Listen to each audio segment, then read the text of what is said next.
India's top CEOs expect infra spending and demand creation to be the big theme of Budget 2022. While most view increasing raw material costs as a major obstacle to growth, those are some of the key findings of a CNBC TV18 Dhruva Advisors pre-budget CEO poll. Before we dive deeper into the survey, let me fill you in on the methodology. Now, this is a large sample. 2,800 people were polled across 22 industries. The poll was done online from the 19th of January to the 25th of January.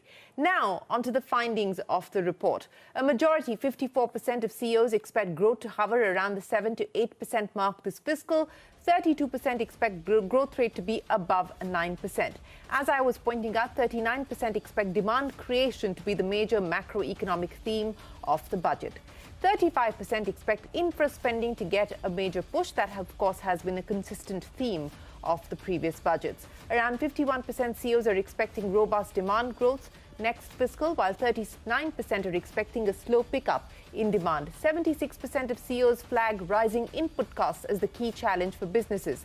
37% of CEOs say the lack of skilled manpower is the big challenge, and 34% are worried about cash flow constraints. On the tax front, 48% CEOs expect direct tax rates to be rationalized. 32% expect personal tax reforms. That's not all. All 32% of CEOs are expecting long-term capital gains tax on listed securities to be abolished. 18% want a reduction in the surcharge on the super rich. Well, that's the wish list. How much of this is actually going to translate into reality is a different story altogether, and we will know more on the 1st of February when the Finance Minister unveils Budget 2022. Joining me now to discuss the findings are panelists Dinesh Kanabar, the CEO at Dhruva Advisors. Dhruva, of course, has been partnering with CNBC TV18 for the last few years to bring you this pre-budget CEO poll. Also with us, Niranjan Hiranandani, co-founder and MD of the Hiranandani Group, Suman Sinha, Chairman and CEO of Renew Power, and TV Mohandas Pai, Chairman of RN Capital. Gentlemen, appreciate you joining us here on the poll. Mr. Kanabar, let me start by asking you, this is a large sample. 2,800 people have been participants of this poll. One thing is very clear. They are optimistic and confident about the year ahead. They do believe that demand will be strong. But of course, the big ask of the government continues to be larger infrastructure spending. Yes, indeed. And Shirin, one aspect which probably you didn't mention was the impact that people are seeing of technology. So people believe that technology is going to play a very, very major role as we go forward. People believe that 45% of the people polled believe that the single largest opportunity as well as challenge is technology. Clearly, people are looking at government spending increase on infrastructure. That to them is a very, very critical aspect, and that is not at all surprising at all. And again, when you go to tax, and again, I'm a little bit surprised that people want abolition of capital gains tax on securities. But I would think that people would normally want to expect a rationalization. People would want policies to be implemented. Because one of the other major findings, Shirin, was that while there is a political push to end the tax terrorism, on ground level, the reality seems to be a little bit different. So overall, not too many surprising things. From my perspective, the one thing which I found a bit surprising was that only 37% of the people felt that talent is going to be a challenge. The way we are seeing what we call as the great resignation and the people sort of moving on, I think that's one challenge. And the other is really, I don't think people have factored as yet, although people are talking about increase cost as being one of the issues, but really inflation is breathing down us, and inflation is something which people probably haven't factored as much as I thought they should have. Yes, that is a big factor, and that is a concern that's being echoed across different sectors and across industry. Niranjan Hiranandani, let me come to you. 69% saying higher capex for infra is what they expect in terms of the key policy thrust as far as the budget is concerned. Given where we are at this point in time, it is an uneven recovery. It is a patchy recovery. The hope is that infrastructure spending by the government will fire the economy further. Where do you see things currently, and what would be the specific asks that you have of the budget to ensure that we continue to build on the current momentum?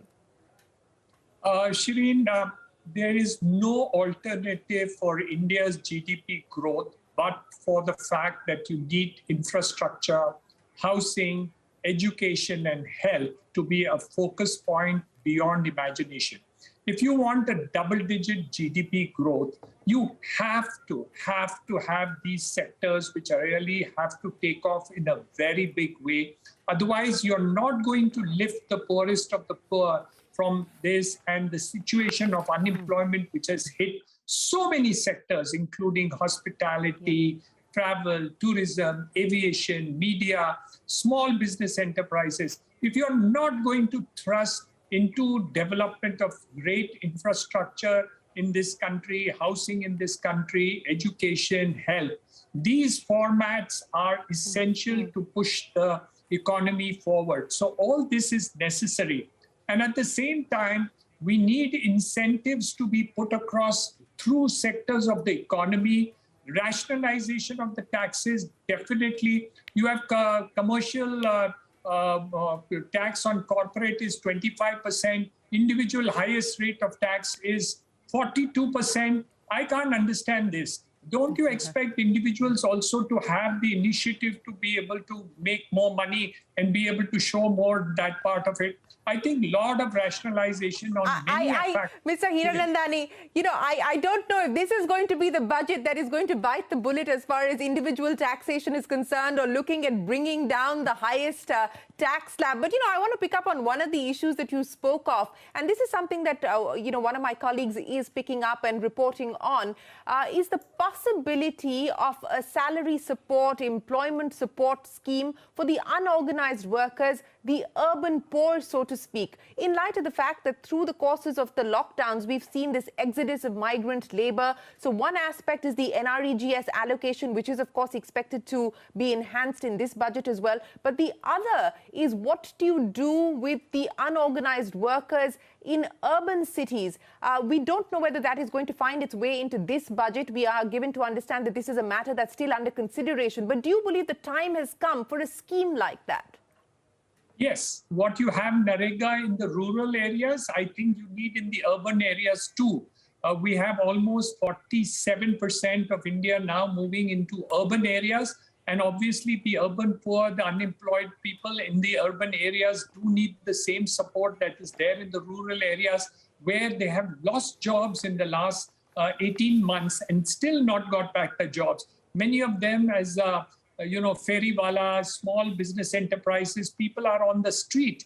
And I think time has come where some support in the urban areas also are required on the lines of Narega, so that we don't have people who are absolutely in difficulty in that sense.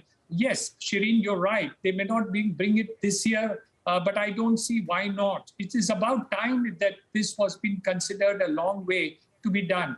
But why not why not the tax rationalization? Don't you think that 42% is ridiculous rate, Shireen? It doesn't matter, Mr. Hiranandani, what I think or what I feel. It will matter what the finance minister thinks.